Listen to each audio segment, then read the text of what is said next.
하나님을 경험합시다라는 제목을 가지고 말씀을 살펴보도록 하겠습니다. 교회를 다니지 않는, 예수를 믿지 않는 사람들이 가장 잘 알고 있는 구약의 4가지 사건이 있다고 합니다. 속으로 한번 생각해 보세요. 답을 한번 찾아보세요. 4가지 사건, 구약 성경에 믿지 않는 사람들이 가장 잘 아는 사건, 맞추신 분들에게는 날마다 하나님의 은혜가 임하는 축복이 임할 줄 믿습니다. 첫 번째가 아담과 하와가 선악과를 따먹은 사건이래요. 교회를 안 다니는 사람도 이 아담과 하와가 선악과를 따먹은 사건은 안다는 거죠. 두 번째는 노아의 방주 사건입니다. 노아의 홍수 사건을 믿지 않는 사람들도 잘 알고 있다고 합니다. 세 번째는 솔로몬의 재판입니다. 누가 진짜 엄마냐, 이거 갖고서는 솔로몬이 재판하지 않습니까? 그리고 마지막 4번째가 오늘 우리가 살펴볼 다윗과 골리앗의 이야기입니다.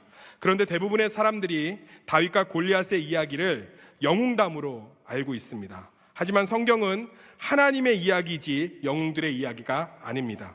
영웅이 있다면 우리를 죄에서 구원하시고 십자가에 못 박히시고 3일 만에 살아나신 예수님 뿐인 줄 믿습니다. 성경에 우리가 영웅이라고 생각하는 사람들은 우리보다 형편없는 사람들이었습니다. 한번 예를 들어 보겠습니다. 믿음의 조상 아브라함, 남자가 아니에요. 애굽 왕 바로와 그랄 왕 아비멜렉에게 자기 아내를 누이라고 속였습니다. 그러니까 자기 목숨을 구걸하기 위해서 아내의 뒤로 숨은 거죠. 이건 남자들이 절대로 하면 안 됩니다. 큰일 납니다. 이삭은요, 영웅이라고 할 만한 일을 한 적이 없어요. 그래서 이삭하면 머릿속에 떠오르는 일이 뭐가 있습니까? 없지요, 없어요. 야곱 보십시오. 시각장애인인 아버지의 눈을 속여서 장자권을 강탈한 패륜합니다. 다윗은요, 영웅일 수가 없어요. 제가 과장하지 않고 한번 얘기해 볼게요.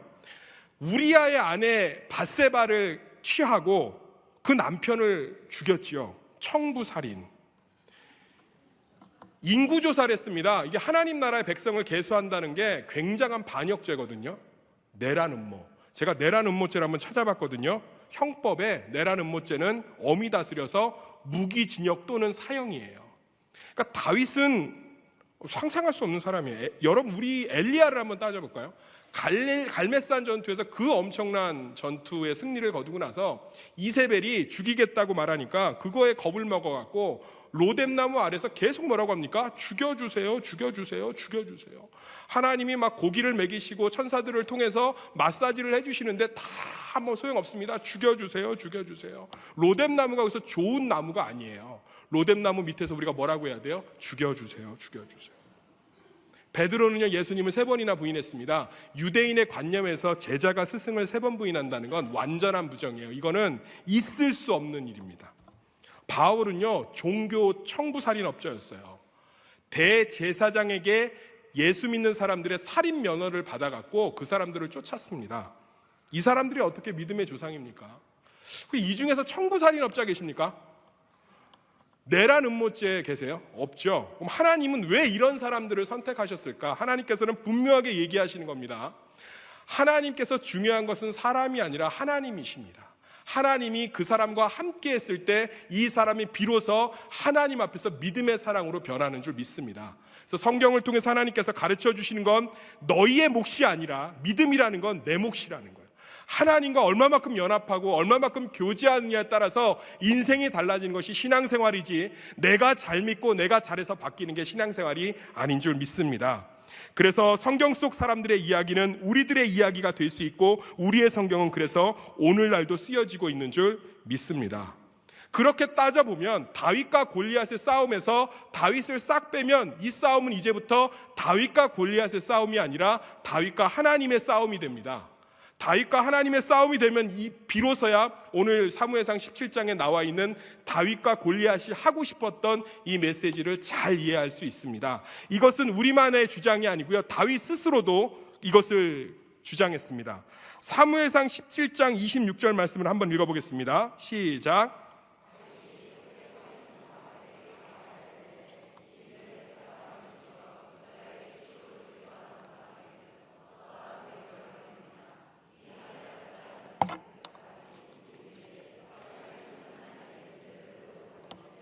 지금 다윗이 이 전쟁을 뭐라고 표현합니까? 블레셋 사람 골리앗이 살아계신 하나님을 모욕했다고 얘기하고 있습니다. 이것은 다윗이 이 싸움이 이스라엘과 골리앗의 싸움, 다윗과 골리앗의 싸움이 아니라 하나님과 골리앗의 싸움이라는 걸 분명하게 고백하고 있습니다. 어떤 목사님들은 다윗이 물매질을 연습을 잘했기 때문에 양을 지키면서 이 물맷돌로 말미암아 골리앗을 쳐붙였으니까 우리 손에 쥐어진 물매의 연습을 열심히 해야 된다고 가르치는 분이 계십니다. 그렇지만 다윗은 자신의 손에 잡힌 익숙한 물매조차도 하나님의 구원 안에 들어있다고 얘기하고 있습니다. 사무엘상 17장 37절 말씀을 다 같이 읽어보겠습니다. 시작.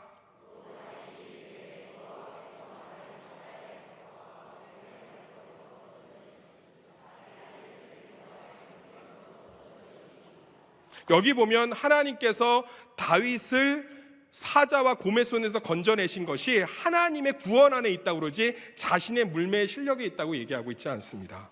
이제 우리는 다윗과 골리앗의 이야기가 다윗의 이야기가 아니라 하나님과 골리앗의 이야기라는 것을 다윗 스스로의 고백을 통해서 더 분명히 알게 되었습니다. 그럼 이제 한 가지 고민을 좀 해봅시다. 하나님은 왜 골리앗과 굳이 싸우시려고 했을까요?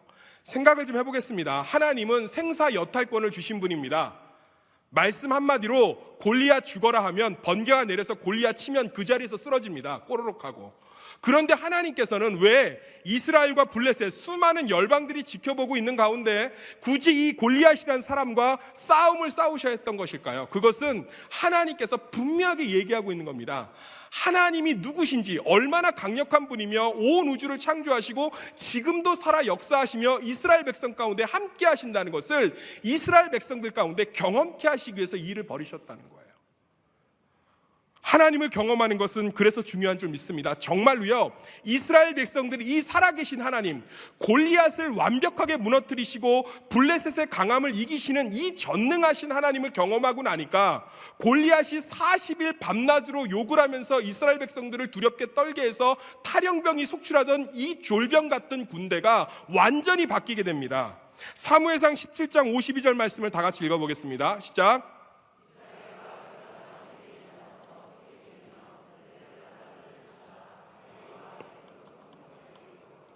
블레셋 사람들의 부상자들은 사하라임 가는 길에서부터 가드와 에그론까지 엎드려졌더라. 지금 40일 동안 골리앗이 나와서 이스라엘 백성들을 겁먹게 했습니다. 탈영병이 속출했습니다. 그런데 다윗을 통해서 살아계신 하나님, 전능하신 하나님, 모든 것 가운데 임재하신 하나님, 이스라엘 백성 가운데 함께 하시는 하나님을 경험하고 나니까 이제는 블레셋이 두렵지 않죠. 그래서 가이와 에그론 성문까지 블레셋 사람들을 다 죽입니다. 가이와 에그론 성문까지 블레셋 사람들을 죽였다는 건 블레셋은 세 개의 큰 도시로 이루어져 있거든요. 한 도시 자체를 다 섬멸한 겁니다. 사랑하는 동산교회 성도님들, 우리는 살아계신 하나님을 경험하는 것이 굉장히 중요합니다. 이것을 마틴 로이드 존스 목사님이 하나님을 아는 기쁨이라는 책에서 분명하게 얘기해주고 있습니다. 하나님을 아는 지식이 경험되어질 때 그것은 우리 가운데 흔들리지 않는 사실이 된다.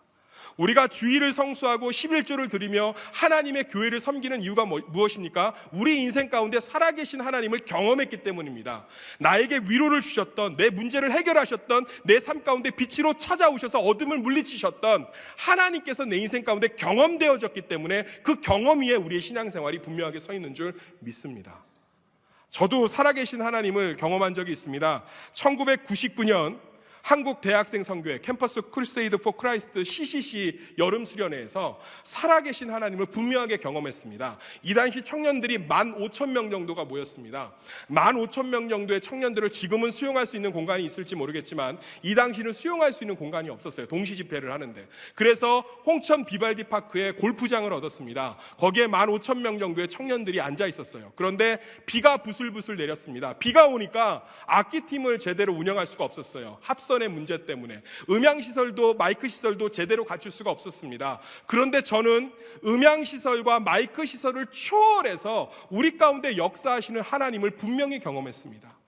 살아서 펄펄 뛰시면서 젊은이들의 가슴을 다 쪼개시고요, 젊은이들의 인생을 다 송두리째 바꿔버리고 젊은이들의 삶의 목적을 다 바꾸어 가시는, 모든 것을 초월해서 역사하시는 하나님을 저는 거기서 분명하게 만났습니다. 그 하나님을 경험하고 나니까 저에게 환경은 그렇게 중요하지 않습니다. 저에게 마이크는, 음향은 그렇게 중요하지 않습니다. 서툴고 부족하고 실수가 있고 우리 가운데 연약함이 있어도 하나님의 은혜는, 하나님의 역사는 항상 그것을 초월해서 우리 가운데 함께 하시는 줄 믿습니다. 그 하나님을 경험하고 나니까, 그 하나님을 보고 나니까 얼마나 이 삶 가운데 자유함이 넘치겠습니까? 능력이 넘치겠습니까? 조금 환경이 부족하게 제 삶을 둘러진친다 할지라도, 조금은 시설이나 조금은 제 삶의 목표들이 조금은 부족하게 저 삶 가운데 저를 끌어간다 할지라도 그 가운데서 그것을 초월해서 역사하시는 하나님을 경험했기 때문에 저에게 그것은 더 이상 두려움이 되지 못합니다. 사랑하는 동사교회 성도님들, 우리 신앙의 열정의 근원은 무엇입니까? 살아계신 하나님을 경험하는 것입니다. 두려워서 벌벌 떨면서 블레셋 앞에서 도망하기 바빴던 이스라엘 백성들이 살아계신 하나님을 자기의 하나님으로 경험하고 나니까 블레셋 민족을 전혀 두려워하지 않았던 것처럼 우리 삶의, 우리 신앙의 최고의 축복은 살아계신 하나님, 아브라함의 하나님, 이삭의 하나님, 야곱의 하나님, 엘리야의 하나님, 엘리사의 하나님, 그 하나님을 나의 하나님으로 경험할 때 우리는 비로소 우리 믿음이 그 사실이라는, 경험이라는 토대 위에 든든하게 서 있는 줄 믿습니다. 그래서 저는 오늘 사무엘상 17장 말씀을 통해서 살아계신 하나님은 우리 삶 가운데 어떻게 경험할 수 있는가를 살펴보기를 간절히 소망합니다. 그 첫 번째가 하나님 살아계십니다. 한번 따라하겠습니다. 하나님 살아계십니다. 사무엘상 17장 26절 말씀을 다 같이 읽겠습니다. 다윗이 곁에 서 있는 사람들에게 말하여 이르되 이 블레셋 사람을 죽여 이스라엘의 치욕을 제거하는 사람에게는 어떠한 대우를 하겠느냐? 이 할례받지 않은 블레셋 사람이 누구이기에 살아계시는 하나님의 군대를 모욕하겠느냐? 아멘. 지금 블레셋 사람들이 굉장히 현명한 게요, 지금 이 배경이 청동기하고 철기로 넘어가는 역사 시대를 갖고 있거든요. 블레셋 사람들은 해변가에 거주했던 해양 민족이기 때문에 나름대로 철기 무기들을 다 갖고 있었습니다. 반대로 이스라엘 백성들은 그렇게 철기를 많이 갖고 있지 않아요. 블레셋하고 싸울 때 보면 사울하고 요나단만 칼을 찾고 나머지들은 다 농기구를 들고 나온 것들을 성경을 통해서 알 수 있다면 이것은 싸움이 되지 않는 전쟁이었습니다. 그럼 쳐들어와서 다 죽이면 끝이에요. 그런데 굳이 블레셋이 40일 동안 밤낮 골리앗을 앞세워서 욕하고 조롱하면서 이스라엘 백성들에게 원했던 것이 무엇입니까? 철저하게 그들의 신앙을 짓밟는 거예요. 하나님을 의지하고 있는 삶이 얼마나 초라한지를 증명하는 겁니다. 그러니까 우리가 일제시대에 1919년 3월 1일 3.1 독립운동이 일어나고 나서 일본이 우리에 대한 정책을 바꾸잖아요. 황민이라, 우린 같은 민족이라고 하면서 우민화 정책을 피지 않습니까? 품어주는 것 같으면서 우리 국민들의 창시를 개명하고 문화를 바꿔버리잖아요. 그래서 완전히 민족 정신을 말살하는 것처럼 이 블레셋 사람들이 이스라엘을 씨를 말려야겠다. 그러려면 저들이 하나님을 믿는 삶이 얼마나 초라한지를 증명해줘야겠다. 하나님을 믿는 삶이 얼마나 약한 삶인지, 얼마나 괜찮지 못한 삶인지, 하나님을 믿는 삶이 별거 없다는 걸 증명해야겠다. 그래서 퍼펙트한 사람, 전쟁에 완성되어진 골리앗을 앞세워서 40일 동안 조롱하고 있는 겁니다. 골리앗은 어떤 사람이냐? 일단 키가 3m예요. 키가 3m. 그리고 갑옷을 입었는데 갑옷의 무게가 57kg입니다. 사랑가마니가 몇 킬로죠? 10kg요. 큰일 났네. 젊은 사람들만 여기 앉아 있군요. 네, 40kg, 사랑가마니가 40kg 정도 됩니다. 그러니까 사랑가마니 반을 몸에다 지니고 있는 거죠. 그리고 창을 들었는데 7kg이에요. 창이 7kg.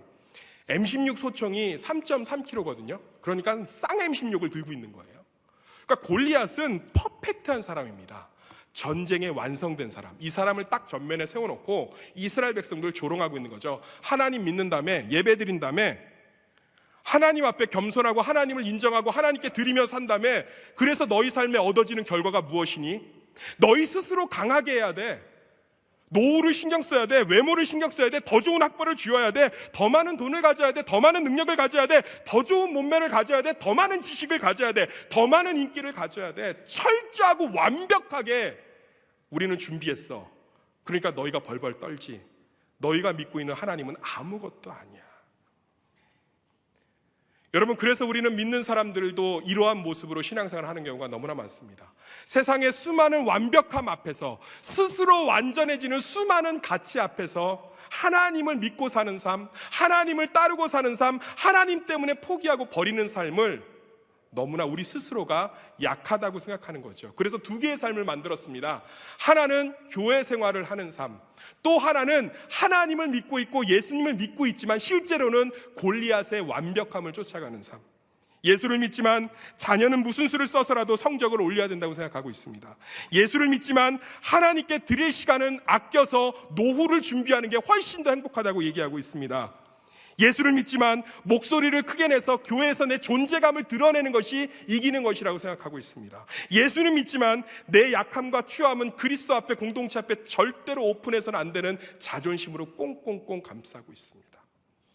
사랑하는 동산교회 성도님들, 두 부부가 결혼을 했는데 결혼은 아내와 했지만 사랑하는 여자는 따로 있다면 이게 사람이 할 짓입니까?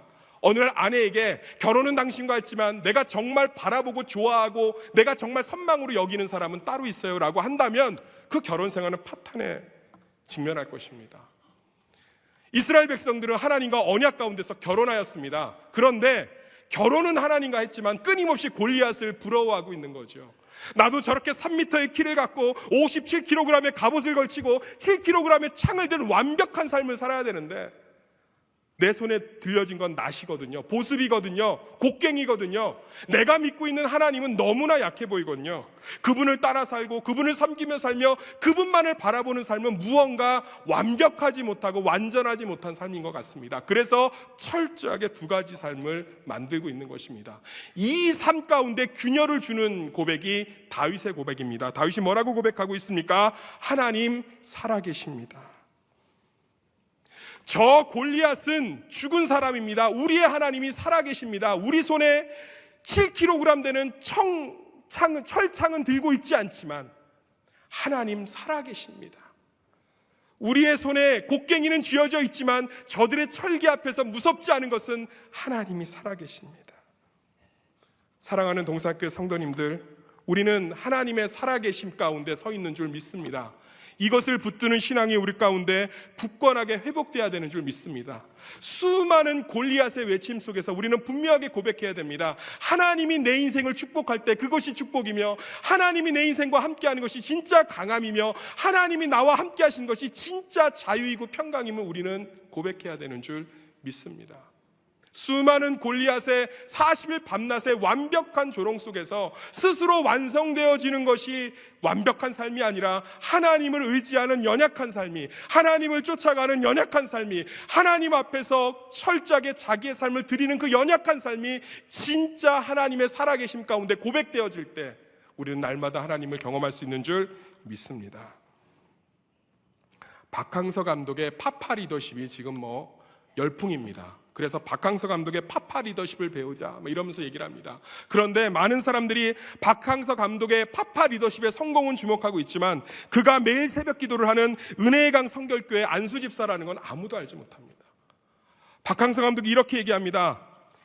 2002년 4강의 수석코치의 주역이었지만 축구의 변방에 있었다는 이유로 아무도 불러주지 않고 아무도 찾아주지 않을 때, 아무도 나를 쓸모있다고 생각해주지 않을 때 주님만은 나를 찾고 불러주셨습니다. 그래서 저는 어떤 선수가 와도 그 선수를 품을 수밖에 없습니다. 주님이 저를 그렇게 하셨기 때문에. 제 꿈은 성공이 아닙니다. 제 꿈은 한 손에 축구공을, 한 손에는 십자가를 붙들고 평생 사는 것입니다. 사랑하는 동산교회 성도님들, 우리는 양당 간에 결정해야 될 줄 믿습니다. 하나님을 믿고 산다는 것, 하나님만 바라보고 산다는 것, 하나님 앞에 연약해지는 것, 하나님 앞에 헌신하는 것, 하나님 앞에서 억울해지는 것, 그것은 결코 약한 것이 아닙니다. 왜냐하면 하나님이 살아계시기 때문입니다. 나를 위해 핍박받고 나를 위해 참으며 나를 위해 헌신하고 나를 바라보는 자기의 백성을 스스로 나타나셔서 완벽하게 선멸하시는 그 하나님이 지금도 살아 역사하시는 줄 믿습니다. 저는 이 신앙의 고백들이 우리 가운데 있기를 간절히 소망합니다. 내 삶은 초라하지만, 내 삶의 내 가정은 아프고 상처투성이지만 끊임없이 그 가운데서도 하나님만 바라보고 하나님만 의지하는 것이 진짜 우리의 강함임을 믿는 그 믿는 성도들이 우리 동산교회 가운데 많아지기를 간절히 소망합니다. 제주도에 가면 제가 참 좋아하는 음식이 있습니다. 몸국. 몸국이 뭐냐면 돼지 뼈하고 해초를 넣어서 만든 국입니다. 이것을 참 좋아합니다. 제주 공항 근처에 제가 도네이션을 받은 건 아닙니다. 제주 공항 근처에 김희선 몽국이라고 있어요. 그런데 주일은 항상 쉽니다. 그래서 제가 물어봤어요. 교회 다니세요? 네. 이렇게 장사가 잘 되는데 주일날 쉬는 게 쉽지 않을 텐데요. 그럼요. 주일날 쉬어보니까 매출이 3분의 2밖에 나오지 않더라고요. 3분의 1이 떨어져 나갔습니다. 그래서 어떻게 하셨나요? 그래서 우리는 맛으로 승부할 수밖에 없었습니다. 철저하게 맛으로 승부해야 주의를 지킬 수 있었습니다. 지금 제가 최근에 변했나 해서 검색해 보니까 여전히 주의를 성수하더라고요. 사랑하는 동산교회 성도님들, 우리는 하나님 살아계심 앞에 무릎 꿇어야 될 줄 믿습니다. 내가 하나님 때문에 연약해지고 내가 하나님 때문에 초라했을 때 하나님 살아계시기 때문에 지혜를 주시고 능력을 주셔서 우리 가운데 지금도 골리앗을 우리가 아닌 하나님이 싸워 이기시는 줄 믿습니다. 우리의 믿음을 회복합시다. 우리의 믿음을 분명히 합시다. 2019년 우리의 정체성을 분명히 합시다. 우리는 살아계신 하나님의 자녀들입니다. 두 번째로, 하나님 우리를 아십니다. 한번 따라하겠습니다. 하나님 우리를 아십니다. 사무엘상 17장 28절 말씀을 다 같이 읽겠습니다. 시작. 다윗이 사람들에게 하는 말을 들은지라. 그가 다윗에게 노를 바여 이르되 내가 어찌하여 이리로 내려왔느냐? 들에 있는 양들을 누구에게 맡겼느냐? 나는 내 교만과 내 마음의 완악함을 아노니 내가 전쟁을 구경하러 왔도다. 이제 다윗에게 진짜 적이 나타나요. 그게 누구냐면 엘리압이에요. 다윗의 큰형. 지금 오늘 본문 말씀을 제가 현대식의 말로 번역하겠습니다. 제 말이 아니고 현대식으로 번역한 거예요. 야! 너 지금 뭐하러 여기 있어? 아버지 양은 어디다 두고 또 여기 와서 사람들한테 헛소리야. 너나 잘해. 네 앞가림도 못하면서 무슨 하나님이고 어쩌고 신앙이고 어쩌고 타령이야. 네가 여길 왜 왔겠니? 전쟁 구경하러 왔지. 지금 진짜 적이에요. 사단과 세상이 하나님의 백성들이 하나님 안에서 살지 못하게 하는 가장 큰 적이 뭔지 아십니까? 하나님을 바라보는 눈을 싹 바꿔서 내 자신을 바라보게 하는 거예요. 지금 엘리압이 이 일을 하고 있습니다. 야, 너나 잘해. 네가 직분자라고? 네 삶이, 네 인격이, 네 인생이 이렇게 엉망인데 네가 하나님 앞에 무슨 사랑을 받을 수 있겠니? 너나 잘하세요. 이런 얘기를 하고 있는 거예요. 그런데 다윗이 이것을 기가 막히게 반박합니다. 뭐라고 얘기했냐면 아닌데 내가 아버지의 양떼를 지키면서 사자와 곰이 나를 두렵게 했을 때 하나님이 내 조건을 묻지 않으시고 내 약함을 묻지 않으시고 내 죄를 묻지 않으시고 하나님이 나를 구원하시던데. 할렐루야. 사울이 또 한 번 얘기합니다. 너는 소년이고 저는 장수라. 그때 다윗이 또 한 번 얘기합니다. 아닌데 하나님은 나를 사자와 곰 가운데서 구원하실 때 단 한 번도 나의 연약함을, 나의 부족함을 묻지 않으시던데. 여기 앉아있는 동사교회 성도님들 중에 십자가의 은혜가 여러분 조건 가운데 임한 사람이 누가 있습니까? 하나님이 십자가에 못 박히셔서 자신의 백성들을 구원하실 때 11조 드린 사람, 주일 성수 안 빠진 사람, 새벽 기도 안 빠진 사람, 직분자, 능력 있는 사람, 거룩한 사람, 말씀 지킨 사람, 똑똑한 사람, 지혜 있는 사람만 주시라고 누가 얘기했습니까? 그분은 우리가 얼마나 죄인인지, 그분은 우리가 얼마나 형편없는지, 그분은 우리가 얼마나 하나님 앞에서 몹쓸 사람들인지 다 알고 십자가에 죽으시고 구원하신 줄 믿습니다. 하나님 모든 것을 알고 계십니다. 이 앞에서 우리 삶은 자유할 수 있으며 이 하나님 때문에 우리 삶은 그 반석 위에 쓸 수 있는 줄 믿습니다. 제가 선교를 모집하면 꼭 마지막에 등록하는 친구들이 있어요. 목사님, 저도 갈 수 있을까요? 너 왜 진작 등록하지? 지금 등록했니? 그럼 얘기합니다. 목사님, 제가 감히 선교를 감당할 수 있을지, 제가 감당할 수 있을까요? 그럼 저는 자비로운 목사이기 때문에 얘기합니다. 당연히 네가 감당할 수 없지. 지구상에 존재하는 모든 사람도 하나님의 일을 감당할 수 있는 사람은 한 명도 없단다. 예수님이 십자가에 못 박히면서 제자들이 그 잔 달라고 하고 그 잔 지겠다고 했지만 누구도 그 잔을 마실 수 없었습니다. 예수님조차도 두려워서 땀방울이 핏방울로 변하시면서 하나님께 이 잔을 옮겨달라고 했던 그 잔을 예수님만이 마실 수 있었습니다. 누구도 교회를 제대로 섬길 수 없고요, 누구도 신앙생활 제대로 할 수 없고요, 누구도 하나님 앞에서 온전할 수 없습니다. 우리의 고백은 그것을 아시면서 변함없이 예배로 부르시고, 그것을 아시면서 변함없이 십자가에 죽으셨고, 그것을 아시면서 변함없이 구원하셨으며, 그것을 아시면서 변함없이 나와 함께 하시는 그 하나님의 사랑의 반석 위에 설 때 우리는 매주 매 순간 살아계신 하나님을 경험할 줄 믿습니다.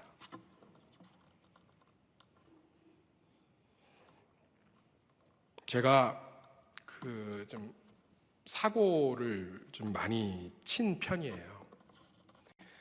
예전에 IMF가 왔을 때 IMF가 끝날 무렵 국민들에게 빚을 떠넘기기 위해서 다양한 신용카드를 길거리에서 내줬습니다. 초등학생도 집 주소하고 사인만 하면. 저도 착하기 때문에 그분의 손에 이끌려서 신용카드를 한 두세 장 정도 발급을 받았어요. 신용카드를 써보니까 너무너무 행복하더라고요. 성령이 아니라 지름신이 오시니까 너무너무 좋은 거예요. 내 돈 같지가 않고요, 막 다 줘요, 그것만 긁으면. 그래서 카드빚이 조금 됐습니다. 그걸 갚기 위해서 부모님 몰래 등록금 주신 것도 넣었고요, 알바를 좀 했습니다. 부모님 몰래 맨날 학교 간다고 가방 메고 가지만 실제로 알바하는 대로 간 거지요. 알바를 열심히 하고 있는데 어느 날 아버지가 오셨어요. 근데 아버지가 아무 말 안 하시고 5분 동안만 앉아 계시다 가시더라고요. 저도 아무 말을 할 수 없고. 그런데 그 5분 사이에 참 많은 것이 느껴졌습니다. 내 짐을, 내 부족함을, 내 죄를 다 알고 계시구나. 내가 학교를 안 간 것도, 학교를 갈 수 없었던 것도 저분은 알고 계시구나. 5분 정도 그냥 말없이 묵묵히 있다 가셨어요. 그리고 그 빚을 본인이 다 떠안으셨고 해결해 주셨고, 제가 다시금 새 사람이 될 수 있도록 해주셨습니다. 육신의 아버지도 그러한데 하나님이 우리 가운데 무엇을 물으시겠습니까? 나는 이것을 할 수 없다, 나는 이것을 감당할 수 없다고 하는 것이 우리 삶의 가장 큰 교만인 줄 믿습니다. 하나님은 모든 것을 알고 계십니다. 우리가 무엇을 두려워하는지, 무엇을 힘들어하는지 다 알고 계십니다. 그 하나님의 사랑 가운데 우리가 서 있는 줄 믿습니다. 마지막으로 세 번째, 하나님은 선을 이루십니다. 한번 따라하겠습니다. 하나님 선을 이루십니다. 사무엘상 18장 8절 말씀을 다 같이 읽겠습니다. 시작. 사울이 그 말에 불쾌하여 심히 노하여 이르되 다윗에게는 만만을 돌리고 내게는 천천만 돌리니 그가 더 얻을 것이 나라 말고 무엇이냐 하고. 참 이해할 수 없는 건요, 다윗이 이렇게 대승을 거뒀으면 그때부터 좀 탄탄대로를 가면 좋잖아요. 사울의 사위도 되고. 근데 그때부터 다윗의 인생은 내리막길을 걷습니다. 다윗이 15세 때 골리앗을 무너뜨렸고 30세의 왕으로 등극했으니까 15년 동안 사울에게 핍박을 받으면서 도망을 다녀요. 사울이 다윗을 사위로 삼았지만 그 여인들의 찬송 때문에 다윗은 만만이요 사울은 천천이라.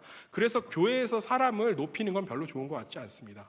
오직 교회는 하나님만 높여야 되는 줄 믿습니다. 그래서 그러다 보니까 사울 가운데 분노가 생기는 거예요. 그때부터 다윗을 죽이려고 얼마나 핍박했는지 몰라요. 다윗이요 막 미친 척하면서 침을 수염에 끄적끄적 흘리기도 하고요, 이리 도망 다니고 저리 도망 다니면서 15년 동안을 힘들게 삽니다. 그런데 다윗의 인생 안으로 들어가 보면 그 15년이 자기에게 얼마나 힘들었겠어요. 아니, 하나님의 믿음대로 골리앗을 무너뜨렸는데 자기에게 주어진 건 15년간의 실패와 15년간의 절망이에요. 다윗은 그 안에서 아무것도 볼 수 없었습니다. 그냥 퍼즐 한 조각, 다윗과 골리앗이라는 퍼즐 한 조각, 15년 동안 도망다닌 퍼즐 한 조각. 그러나 그 퍼즐을 하나님께서 하나하나 맞추셨을 때 큰 그림이 돼서 결국은 이스라엘, 하나님 앞에 합당한 자라는 칭찬을 받는 이스라엘의 왕이 되지 않습니까? 우리 삶 가운데 신앙의 열정, 하나님에 대한 경험의 열정이 식는 이유가 무엇입니까? 나도 한때는 뜨거웠지요. 하나님 앞에 기도응답을 받은 적도 있고요, 하나님 앞에 치유를 받은 적도 있고요, 이 문제를 해결한 적도 있고 저 문제를 해결한 적도 있습니다. 그런데 신앙의 뜨거움이 식잖아요. 왜요? 그 문제가 사라졌어도 이 문제는 있거든요. 그렇게 먹고 살게 해달라고 해서 해주셨는데 자식 문제가 또 시작되고요, 자식 문제를 놓고 기도했는데 또 남편 문제가 시작되고요, 남편 문제를 그렇게 해서 기도했는데 또 이 문제가 터지고요. 구원, 전도와 구원에 대한 열정이 식는 것도 마찬가지 아닙니까? 20년, 30년을 내가 내 남편을 위해서, 내 아들을 위해서, 내 사위를 위해서, 내 딸을 위해서 기도했는데 여전히 주일날은 산에 올라가고요. 여전히 주일날에 하나님 앞에 나오지 않는 그 자녀들과 자식들과 가족들을 보면서 내 기도와 내 신앙이 무뎌질 수밖에 없지요. 그러나 그 퍼즐 한 조각을 하나님께서는 철저하게 맞추어 가셔서 큰 그림을 이루시는 줄 믿습니다. 다윗은 결코 알지 못했을 거예요. 자신의 고난 위에 예수 그리스도가 나시고 그 예수 그리스도 때문에 2019년 신림동의 동산교회에서 이렇게 많은 성도들이 모여서 함께 예배를 드리는 그 시가 시작된다는 것을 그 자기 손에 쥔 퍼즐 한 조각으로는 절대 보지 못했을 거예요. 사랑하는 동산교회 성도님들, 우리가 믿음으로 뿌린 씨앗은 결코 땅에 사장되는 경우가 없는 줄 믿습니다. 우리가 믿음으로 뿌린 모든 씨앗들이 뿌리를 뻗고 줄기를 내고 꽃을 피고 열매를 맺어서 결국 하나님의 큰 그림 가운데, 그분의 선하심 가운데 완벽한 그림이 되는 줄 믿습니다. 1866년 7월 대동강변에서 미국 토마스 선교사가 우리나라 조선 군관 장교 박충관의 칼에 목이 잘렸을 때, 그러면서 그 손에 쥐어진 성경 한 권이 결국은 이 동산교회를 만들 거라고 누가 생각할 수 있었겠습니까? 지금 내 때에 믿지 않아도 그 후손 가운데 하나님의 일을 하는 사람이 나올 줄 누가 알며 그 기도가 열매를 맺어서 믿음의 명문 가정이 될 줄 누가 알겠습니까? 하나님은 우리의 뿌린 믿음의 씨앗 단 한 올도 헛되이 하지 않는 분인 줄 믿습니다. 다윗은 골리앗의 승리 이후에 이해할 수 없는 15년의 절망의 시기를 겪었지만 그 절망의 시기를 통해서 하나님께서 다윗을 아름답게 만들어 가신 것처럼, 다윗의 인생 전체를 보면 사실은 별게 없습니다. 그 뒤로도 자식들한테 쫓겨가고 일이 망하고 저리 힘들고, 그렇지만 하나님께서 그 다윗의 인생 가운데 있는 수많은 퍼즐을 그분의 합력하여 선을 이루신 가운데 조각조각 맞추셔서 완벽한 그림을 만드신 것처럼, 하나님은 지금 우리가 이해할 수 없는 모든 믿음의 씨앗들을 싹을 틔우고 꽃을 피우실 줄 믿습니다. 그 믿음 가운데 있을 때 우리는 날마다 살아계신 하나님을 경험할 줄 믿습니다. 말씀의 결론을 맺겠습니다. 예수 그리스도 이 땅에서 참 초라하게 사셨습니다. 아무것도 없으셨고 아무것도 의탁받고 의지받지 않으셨습니다. 끊임없이 욕먹으셨고 끊임없이 고난받으셨으며 끊임없이 핍박받으셨습니다. 그러나 그분은 하나님의 살아계심을 믿었고, 그분은 하나님이 자기를 아신다는 것을 분명히 알았으며, 그분은 하나님의 큰 그림을 믿음으로 보았습니다. 그래서 그분의 삶은 결국 완성될 수 있었습니다. 사랑하는 동산교회 성도님들, 하나님 살아계십니다. 그분 지금도 역사하시며 우리와 함께 계시는 줄 믿습니다. 하나님 우리를 아십니다. 우리의 조건이 아니라 우리 자체를 사랑하십니다. 모든 것을 알고 계시면서 변함없이 구원하시고 사랑하시는 줄 믿습니다. 하나님 선을 이루십니다. 우리 삶을 그대로가 아니라 모든 것은 하나님의 큰 그림 가운데 있는 퍼즐인 줄 믿습니다. 이것이 우리의 소망이 되고 살아계신 하나님을 경험하는 우리의 성경이 되기를 간절히 축원합니다. 기도하겠습니다.